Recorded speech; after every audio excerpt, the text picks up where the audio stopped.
That's my good ducks. That's my good ducks. They're my ducky ducks. That's a boy duck tape. Alright, let the frenzy begin.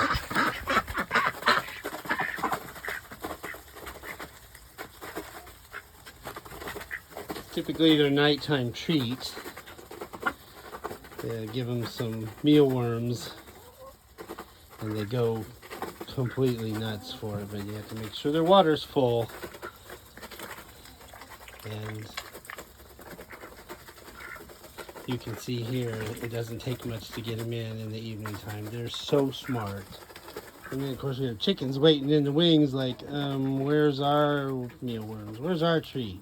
Well, they're about to get their treat too. Come on, chicks. Let's put the ducks in bed for tonight. Okay, let's put the ducks in bed. Okay, chicken, you better get out of there. Come on, Olivia. Come on, you better get out. That's my girl.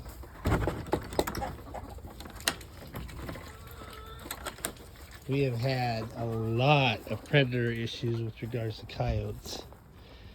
Even up on the property, our girls have been barking at night. You can hear them. The coyotes sound a lot closer than they really are, but you can really hear them trying to get close to the chicken pens. And I spent another day today. And by the way, I've had pneumonia, so if you can kind of hear it in my voice, it's taken me about 10 days to kind of get over it and get to the point where I'm outside again working. You know, obviously when the temps were below zero, we were just desperate to just do the bare minimum and keep everybody as safe as we can. And fed and watered. Of course, water is a huge issue. And of course, our pipes froze right in the middle of the storm. So me and my pneumonia self was outside at 5 a.m. with the warmer, and thankfully I got pipes unthawed without them rupturing. That's such a problem when pipes freeze. There's always that risk.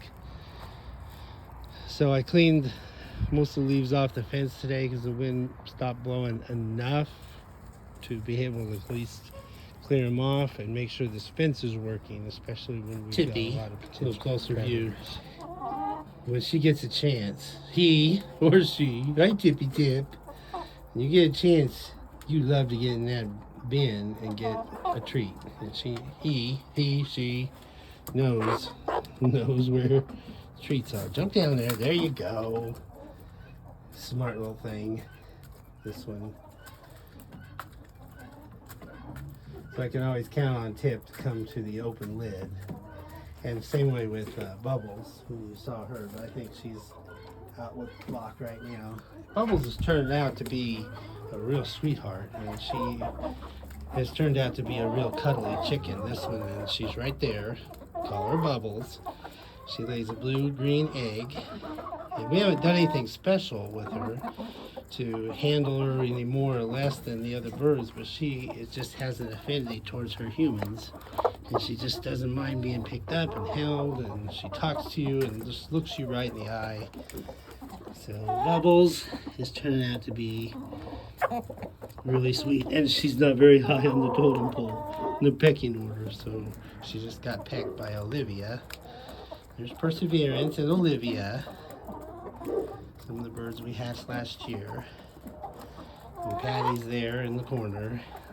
Ruru, of course, Clemmy, she's my sweetheart. There's Hey out there with some of his hens. Kind of, we make a little buffet kind of thing here where we just put some scratch on these ledges and they come in and they have a little buffet.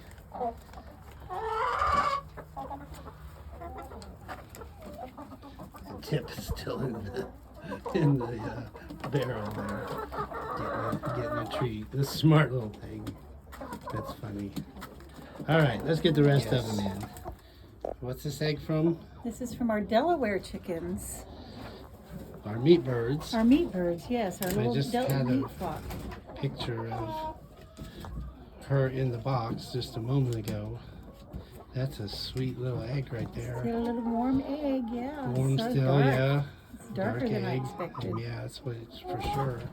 It's expect them to be like almost white, but that means that potentially this one's fertile, and potentially we can start. We're going to have to move Ruby Sue out of there before we start breeding our birds. That's a nice little egg, and we're just super thrilled about. It's our third one today. Third one today. All right. So of the 5 hens that we have, our meat bird hens, 3 of them are laying. So that's excellent. Nicely done.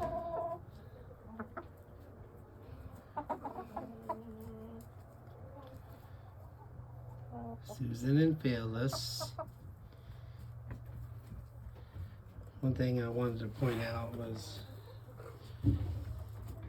there's going to be a few little fights here, but you hear the hens and they're just kind of like pop, pop, pop, pop, pop, pop, pop. You hear that, that's a sign of contentment. They're still jockeying for bedtime positions, so you got a little wrestling action going on over there, but just you just listen to their sounds of contentment. And that's one thing I noticed. There's Ginger. Her feathers are growing back very nicely.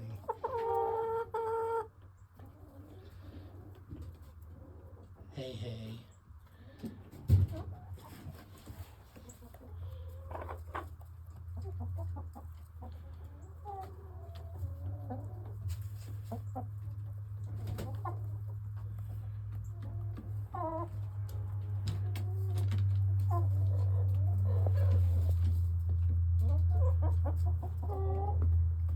Pop, pop, pop. Pop, pop, pop, pop. Pop, pop.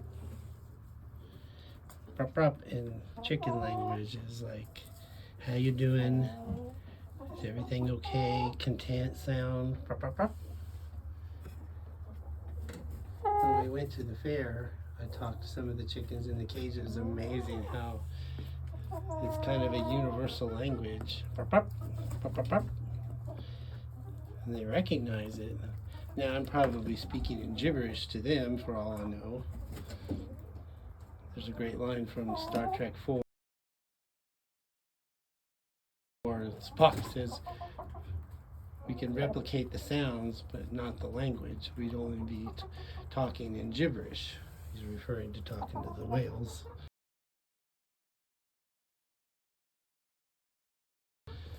So I'm probably just talking gibberish to them. And they're probably astounded as to what the human is trying to replicate.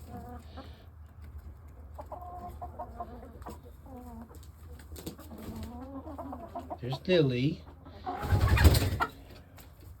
You remember her mama, Matilda, was the one eaten by a dog last year. When we rescued the egg and got Lil out of it. Remember that story.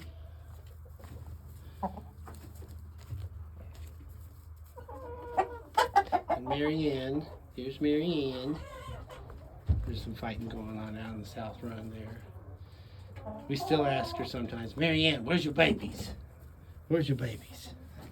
Of course, she really doesn't know how to answer that. But hi, big lady. Our lavender Orpingtons have really matured.